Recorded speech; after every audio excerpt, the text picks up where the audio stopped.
Hey guys, today I want to talk a little PvE Striker Titan action. So this build that I'm going to go over isn't anything remarkably new. It's been all over Reddit. The idea's been out there for a while. This build is, I don't know exactly what to call it. The Thagomizers build, the Overload build, the Punch Everything build.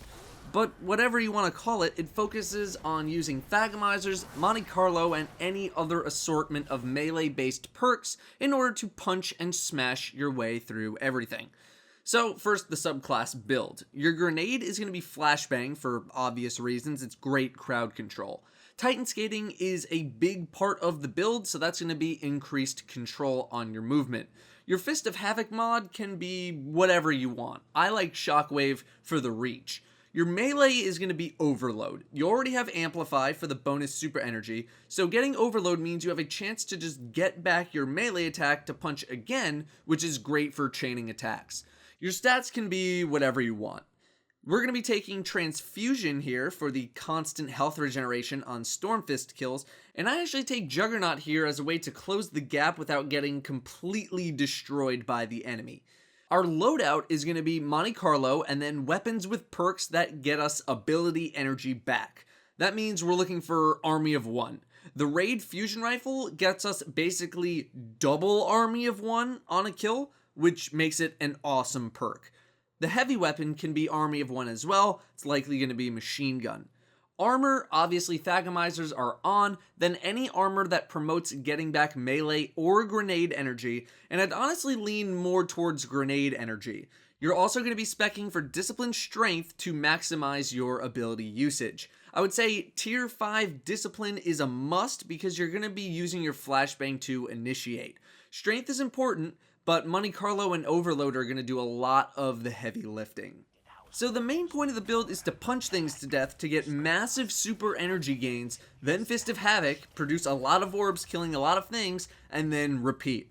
Done well, you can get supers ridiculously quickly and keep up some pretty good damage. The main thing that I wanted to test with this build is its viability. Something like the Energy Drain build for Voidwalkers, pre-buff, was good, but nothing spectacular, but when it got its buff, it became a really good build and incredibly viable. For solo play, the build is really fun. If you're cruising around doing story missions, patrol missions, stuff like that, then the build is really viable as well. It focuses on quick movement and aggression, which is really easy to do on lower level stuff. It's also a nice way to change things up from the normal routine. Normally you're not punching everything in the face, normally you're probably not using Monte Carlo either. For solo stuff, you don't even really need to initiate with flashbang grenades since most solo stuff is pretty low light, meaning stuff's just not going to hurt you as much. But when we get into group play, that's when things start to slow down.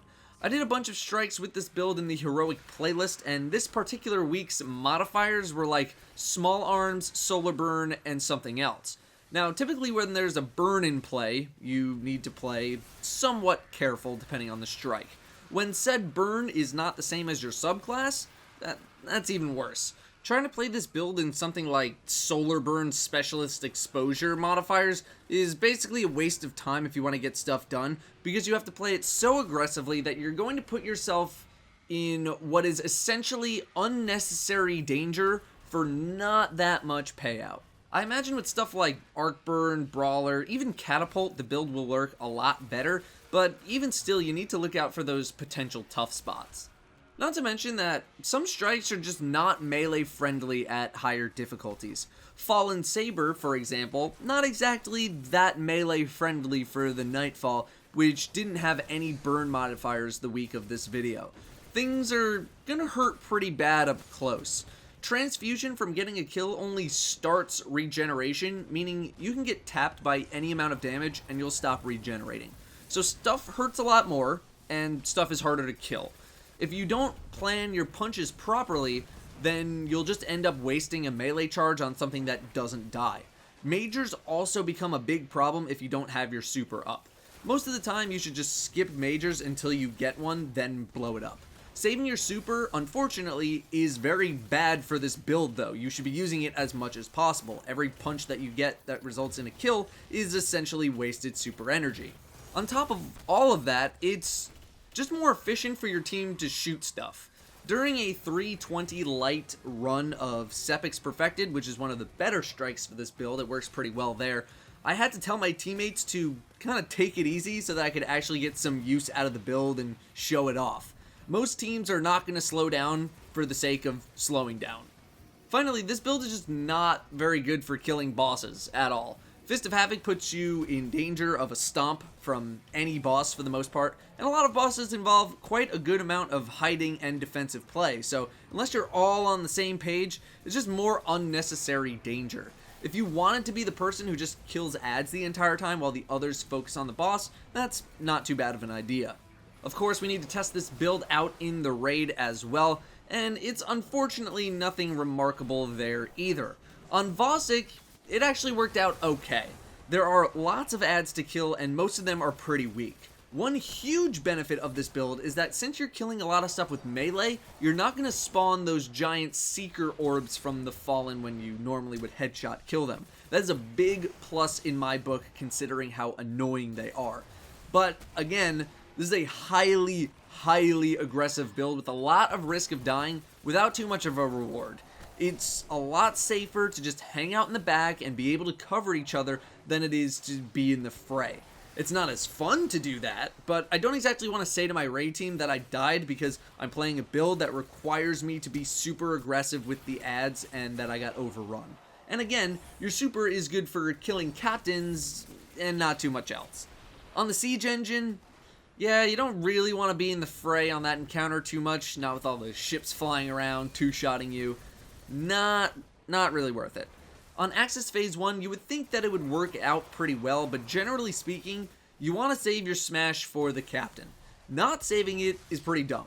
Once the captain is dead, all danger ceases to exist, unless you're on hard mode in which you have the turret, but you're not going to use your smash on the turret. Axis Phase 2, you want to play pretty defensively, and even if you're not, Shanks have just too little health to really burn a super on. You'll have your super for the captain pretty much every time, regardless of your build, and that's the main thing you want to use your smash on. I would much rather have a Sunbreaker for Melting Point or a Defender for weapons when you actually are dealing damage to Axis as well.